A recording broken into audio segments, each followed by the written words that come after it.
Capítulo 4 O planeta Arlia e a chegada no caminho final, parte 1. Enquanto na Terra, o treinamento brutal de Gohan com Piccolo avançava, moldando o jovem garoto em um guerreiro resiliente, e na plataforma celeste, os guerreiros Z aprimoravam suas habilidades sob a tutela de Kami-sama e do Senhor Popo, o tempo, um rio implacável, fluía sem cessar, diminuindo a distância entre a calmaria aparente do planeta azul e a tempestade de destruição que se aproximava. Longe dali, na vastidão escura e fria do espaço sideral, a ameaça primordial que havia impulsionado todo esse esforço desesperado estava cada vez mais próxima. Duas figuras sinistras, os guerreiros de elite da raça Saiyajin, seguiam sua rota de colisão com a Terra, movendo-se com uma velocidade e determinação aterrorizantes, deixando um rastro de aniquilação por onde passavam. A jornada de Vegeta e Nappa, os dois Saiyajins, não era apenas um percurso no espaço. Era uma demonstração de seu poder avassalador e de sua natureza sádica. Em sua implacável rota de colisão com a Terra, os Saiyajins haviam chegado aos arredores do planeta Arlia. Este planeta, com sua civilização próspera, seus habitantes e seus recursos, era para os Saiyajins apenas um ponto de parada insignificante, um mero obstáculo no vasto tabuleiro cósmico de suas conquistas. Não havia qualquer motivo estratégico ou mesmo de necessidade para o que fariam a seguir. Era uma exibição de força bruta e uma declaração silenciosa de sua soberania e crueldade. A nave espacial dos Saiyajins, uma esfera metálica de design agressivo, pairava sobre a atmosfera azul esverdeada de Arlia. Do seu interior, a tela de comando mostrava a imagem vibrante do planeta, um contraste gritante com a escuridão que envolvia a nave. Vegeta, o príncipe da raça Saiyajin, com sua postura arrogante e um olhar que denotava desprezo por tudo que considerava inferior, observava a imagem com tédio. Ao seu lado, Nappa, o musculoso e brutal guerreiro, aguardava ordens, sua presença imponente preenchendo o espaço restrito da cabine. Que perda de tempo, Vegeta resmungou, sua voz carregada de impaciência. Este planeta patético mal tem energia para ser interessante. Não há guerreiros dignos de um aquecimento. Mas o comandante nos mandou verificar, Príncipe Vegeta. Disseram que era um planeta com alguma resistência. Resistência? Vegeta bifou, um gesto de desdém. Isso é uma piada. Nossa rota é clara. Não precisamos de desvios inúteis. A Terra é nosso verdadeiro objetivo. O planeta com as esferas do dragão e o potencial de vida mais interessante. A decisão foi tomada em questão de segundos. A vida de milhões de seres, a história de uma civilização inteira, não valia mais do que o leve incômodo de um desvio na rota de Vegeta. Era a personificação da arrogância e da indiferença Saiyajin. Com um gesto rápido de seus dedos, Vegeta ativou o painel de controle.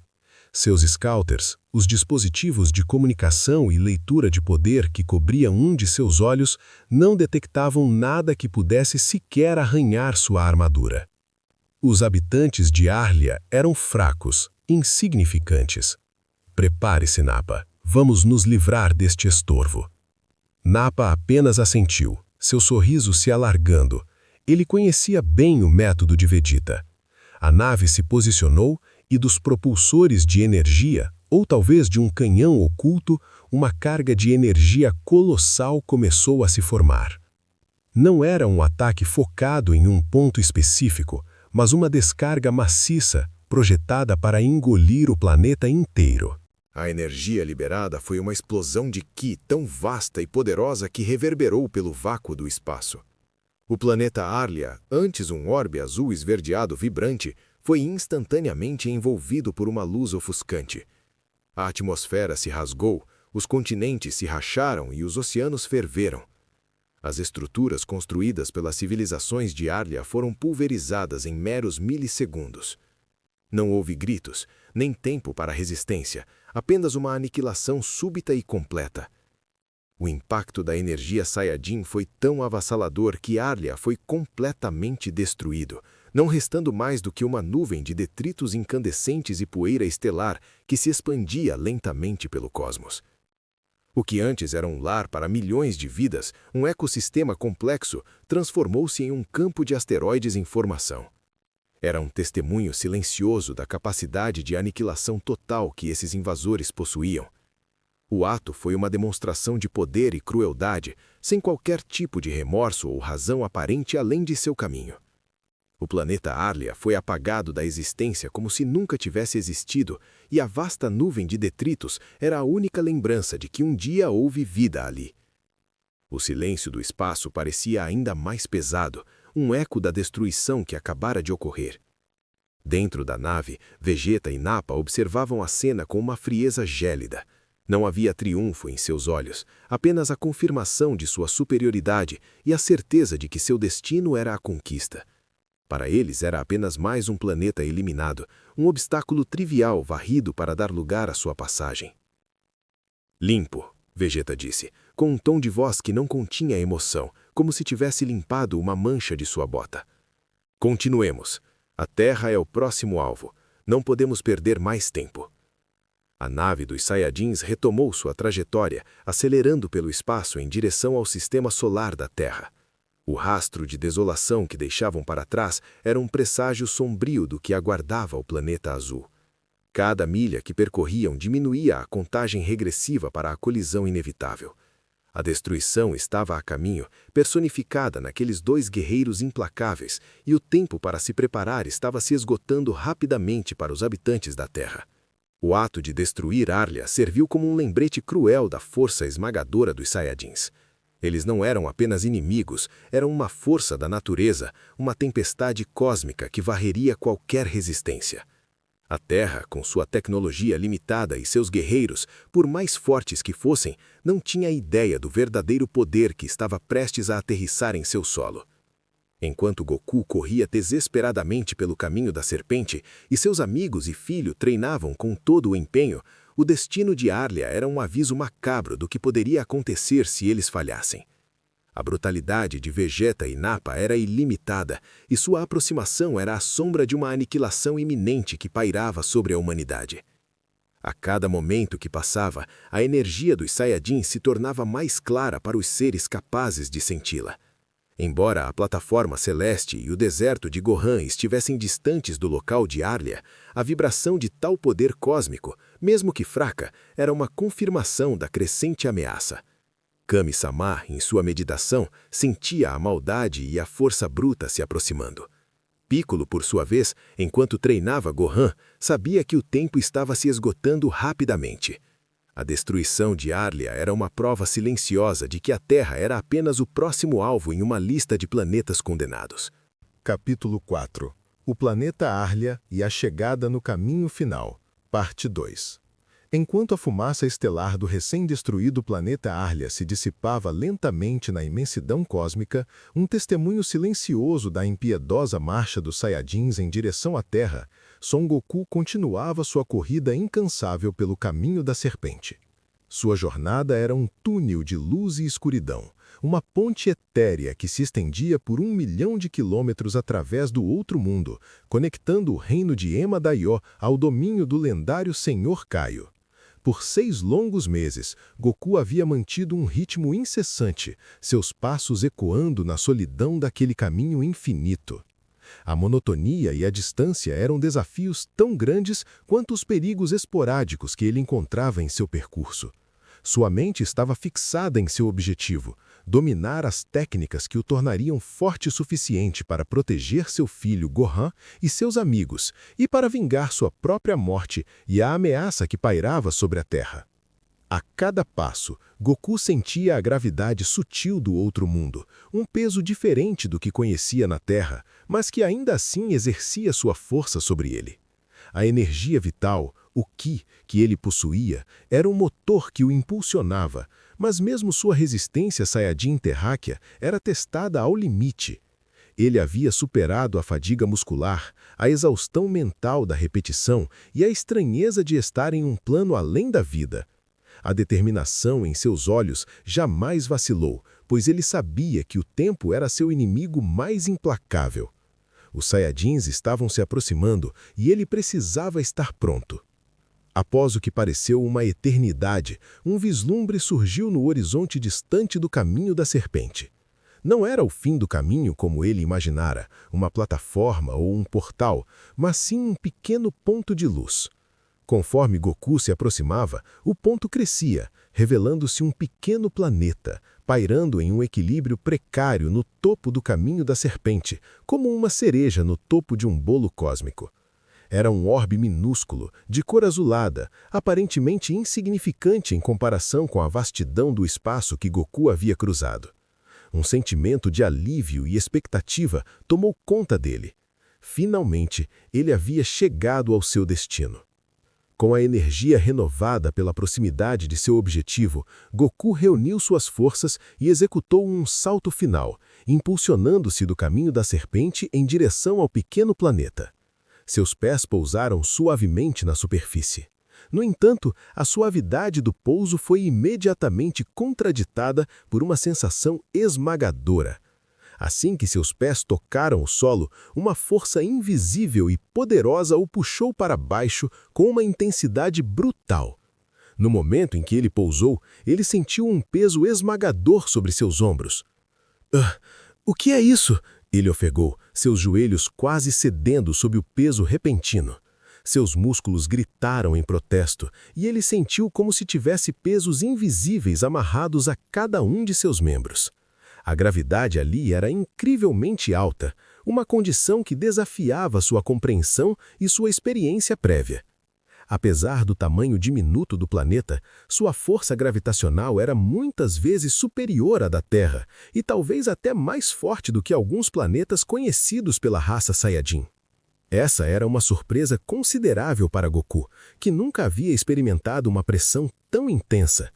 Cada passo, cada movimento era uma luta contra a força gravitacional esmagadora do planeta. Ele sentia a pressão em cada nervo de seu corpo e percebia que essa seria uma nova fase de treinamento. Caminhar sobre a superfície tornou-se uma tarefa hercúlea. Cada passo exigia um esforço imenso, como se ele estivesse se movendo através de um oceano de mel denso. Seus músculos, já exaustos pela corrida de 1 milhão de quilômetros, agora eram submetidos a um novo e avassalador tipo de treinamento. Ele se esforçava para erguer uma perna e arrastá-la para a frente, sua respiração pesada e ofegante. Era uma forma de treino que o corpo de Goku não estava acostumado, uma sobrecarga constante que prometia fortalecer cada fibra de seu ser de maneiras que ele jamais imaginou. Apesar da dificuldade, a mente de Goku permaneceu focada. Ele sabia que essa gravidade era parte do treinamento. Deve ser por isso que o Sr. Kaiô escolheu este lugar, pensou ele, enquanto o suor escorria por seu rosto, mesmo em um ambiente que parecia não ter atmosfera densa. Ele começou a se esforçar para se ajustar, a forçar seu corpo a se adaptar à nova realidade. Cada movimento, por mais simples que fosse, tornava-se o exercício intenso, transformando um simples ato de caminhar em um treino de resistência e força. Ele se arrastou, cambaleou e por vezes caiu de joelhos, mas sempre se levantava, impulsionado pela urgência da missão. Ele arrastou-se pelo terreno irregular do pequeno planeta. A paisagem era simples, alguns poucos platôs, árvores alienígenas de formas estranhas e uma grama verde vibrante que parecia resistir à gravidade opressora. Não demorou muito para que, em meio a essa paisagem peculiar, Goku fizesse seu primeiro e crucial encontro. Diante dele, uma pequena casa com um design peculiarmente redondo e, próximo a ela, uma figura. A figura era um ser de pele azulada, com antenas na cabeça e uma voz que possuía um tom de sabedoria e um senso de humor peculiar. Ele era o lendário Sr. Kaiô, o mestre que Goku havia procurado por tanto tempo.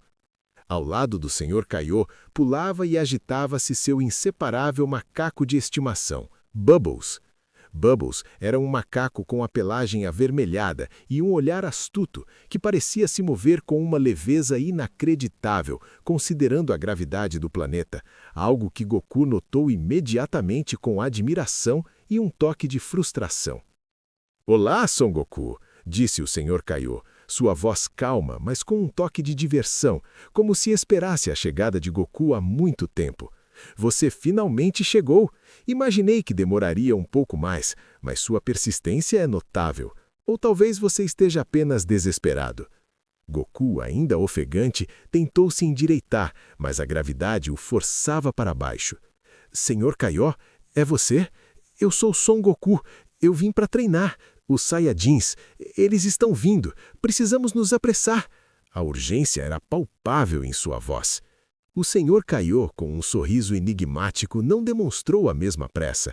Ele parecia ter todo o tempo do mundo, apesar da iminente ameaça à Terra. "Calma, calma, jovem guerreiro. A pressa é inimiga da perfeição. Eu sei sobre os Saiyajins, e sei que o tempo está contra vocês." Ele então revelou a Goku a contagem regressiva, uma informação que apertou o coração de Goku com uma pontada de desespero. Faltam apenas 88 dias até que os Saiyajins cheguem à Terra. Não é muito tempo para o tipo de treinamento que você precisa, mas não é impossível para alguém com seu potencial. O Sr. Kaiô, então, introduziu a primeira e aparentemente simples, mas na verdade extremamente desafiante, etapa do treinamento. Para que você possa se ajustar completamente a esta gravidade e para que seu corpo se acostume com o peso e a velocidade, sua primeira tarefa será correr atrás e pegar o meu macaco, Bubbles. Bubbles, como se entendesse as palavras do mestre, deu um salto ágil e começou a correr em círculos ao redor do Sr. Kaiô, sua agilidade notável em contraste com a lentidão de Goku. Goku olhou para Bubbles, depois para o Sr. Kaiô, com uma expressão de surpresa. "Pegar um macaco? Mas a gravidade é tão forte, ele é muito rápido." O Sr. Kaiô apenas deu de ombros, um sorriso divertido em seu rosto. "Precisamente, é parte do seu treinamento de adaptação. Você precisa ser mais rápido, mais forte, mais ágil do que a gravidade permite. Levará algum tempo, mas você conseguirá. Não se preocupe, Bubbles é bastante esperto." Ainda sentindo o peso esmagador da gravidade, Goku começou a se mover. Sua primeira tentativa de alcançar Bubbles foi desajeitada e lenta. Seus músculos, desacostumados à pressão intensa, gritavam em protesto a cada passo. Ele cambaleou, tropeçou e caiu algumas vezes, enquanto Bubbles, com uma agilidade impressionante, saltava e desviava de seus movimentos. O macaco parecia se divertir com a situação, zombando de Goku com pequenos pulos e piruetas que desafiavam as leis da física que o guerreiro estava experimentando. Apesar de sua frustração inicial, Goku rapidamente se adaptou ao desafio. Ele sabia que não era apenas sobre pegar o macaco, mas sobre dominar a gravidade, sobre liberar seu verdadeiro potencial sobre aquela nova e opressora condição. Ele começou a se concentrar, a sentir cada músculo trabalhando, a forçar seu corpo a se mover com mais rapidez e fluidez. Ele ignorou a dor e a exaustão. As primeiras horas se transformaram em dias e Goku persistia, sua energia incansável impulsionando-o para frente. Essa fase inicial do treinamento seria crucial, não apenas para ajustar o corpo de Goku à gravidade elevada, mas também para prepará-lo mentalmente para os desafios ainda maiores que o Sr. Kaiô tinha em mente. A corrida atrás de Bubbles era apenas o começo, um prelúdio para as técnicas secretas que transformariam Goku no guerreiro que a Terra desesperadamente precisava. E a cada dia que passava, o relógio dos Saiyajins continuava a tic-taquear, implacável.